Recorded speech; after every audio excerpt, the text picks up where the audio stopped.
Сәлем, менің атым Райан және менің ең жақын Эрик деген досым бар.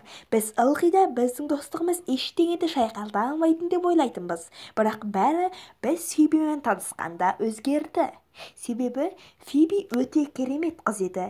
Біз онымен бір ойынды компьютерде онлайн ойнап отырып таныстық. Сосын шын өмірде кездестік. Ол күлкілі, әдемі, харизматичный қыз еді. Бірде біз Фибиді үйіне жеткізіп тастап, Фибидің қандай күшті екенін өзара талқылай бастадық. Сосын мен Эрикке Фибиді жақсы көретінімді айттым. Менің таң қалуыма қарай, Эрик те Фибиді жақсы көреді екен. Бір күні біз кәдімгіше қыдырып келе жаттық, бірақ Эрик менің көз алдымда Фибиге өз сезімін білдірді. Менің ойымша, Эрик мені түк айтпай қалады деп ойлады, себебі бұл өте ыңғайсыз болар еді. Бірақ та мен де Эриктен кейін оның маған ұнайтынын айттым.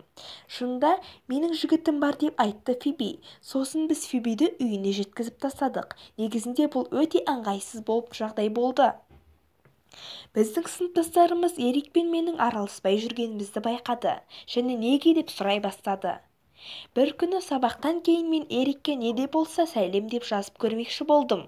Қыдырады ма деп сұрадым. Менің таңғалуыма қарай ол келісті. Басында ыңғайсыз сезіндім, бірақ сосын бәрі де өз орнына келді.